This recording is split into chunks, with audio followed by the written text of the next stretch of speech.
Welcome back to the KOM Morning News on Fox 14. Two special guests in the studio. It's Mary Leritz and Dr. Tim Dawsey. They are from the Kansas Polymer Research Center at Pittsburgh State University. Number one, thank you so much for your time. Number two, we've got a really impressive conference coming up, and we're going to delve into the specifics of it.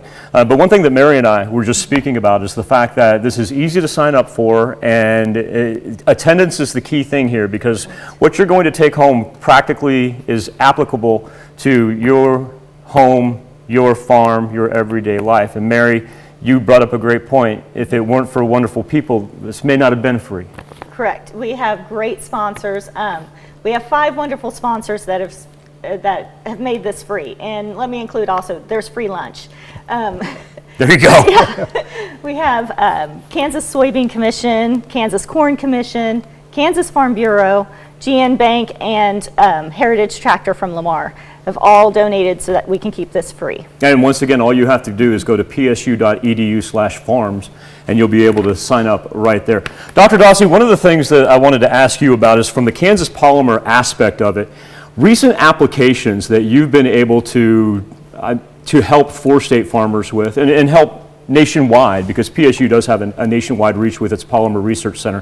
What are some of the applications, inventions, things that you've been able to institute? Well, probably the biggest one nationwide you're talking about is work that was done.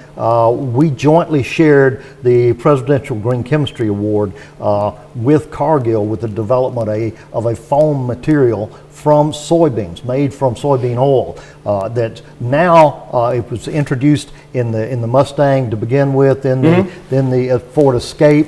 Now it's in every Ford vehicle made in North America. That technology was developed right at the Kansas Polymer Research Center. More recently, we've been working on a bio-based core that's going into some really novel backcountry skis, and this is taking off like crazy with the avid skiers in the backcountry. And so it's a lightweight, ultra strong, and this is not one of those where you compromise anything because you're putting bio. In fact, we're seeing enhanced performance on there as far as the camber and the performance of the ski in the backcountry. So this is great stuff. So lots of novel work, some flame retardant work where we're looking at actually taking extractions from waste orange peels and lemon peels that we're able to use that as flame retardants in materials. So a broad range of applications. Do you find yourself, when you talk to farmers and people in agriculture and ranchers as well, do they know the material resources that they maybe have at their disposal? Do they have an idea that there are so many practical applications outside of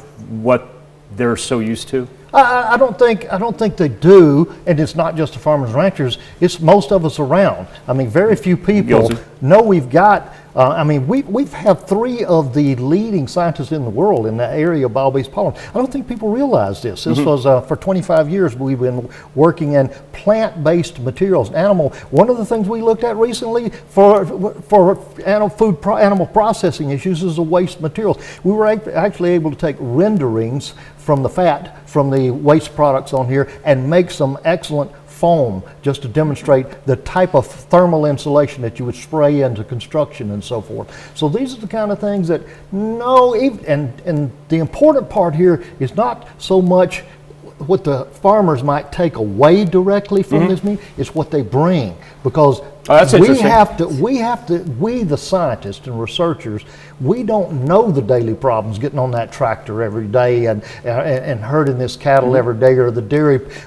We have to hear it one-on-one. One of the key examples, we looked at some materials that they talk about when they're putting the herbicides down or the fertilizers, the pesticides, the wash and waste. Well, what can we do to help with that? We have some recent grants funding to look at opportunities to avoid that migration of the materials that are put down. Cool stuff. And so this is everybody's opportunity to come bring your questions, your concerns, or maybe you have solutions that wonderful people like Mary and Dr. Dawsey can help us all out with. And if you have a problem, I don't want to call it a problem, but if you have something that you've been conquering for years, maybe there's an easier solution to it.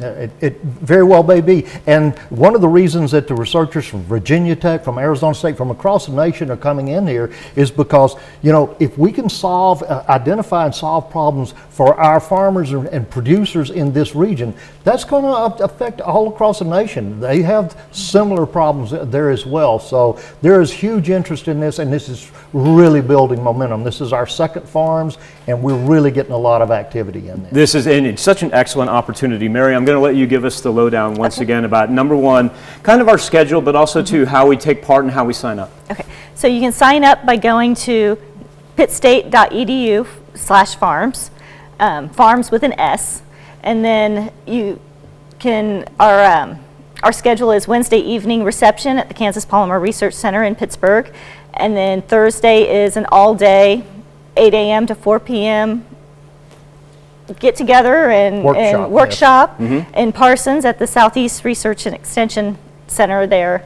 And then Friday is a half day for the scientists at Block 22 back in Pittsburgh, just to kind of digest and and talk about what they've learned from the farmers. Hey, and ranchers. get to know other people as well. You may run into people that have similar issues and similar solutions. Right, right. Yeah. And that's one of the things I would interject if I have just a moment Absolutely, on there, Dr. Dawsey. is that we are only asking for these farmers. We know they're busy. We know their time schedule. We put it at the end of February to try to catch between spring and winter issues as we got maybe a little downtime. We know they're busy. We're only asking them for one day, really. They're more than welcome to the reception Wednesday evening. If they want to sit in with the scientists on Friday morning, they're more than welcome with that. But the big session is that one day. If you could give us one day Thursday, come there in Parsons and just unload on us, literally just give us the issues that you face. That's the value of this. Dr. Dawsey, Mary, I want to thank you so much for your time. And Thank once you. again, like Mary said, thanks in part to those 5 fine sponsors. All of this is free to everyone throughout the 4 states. Thank you very much. Thanks so much. Thank you. We'll be back with more KOM Morning News on Fox 14 right after this. It's High Winds Casino's 80,000 watt giveaway. What? Yes.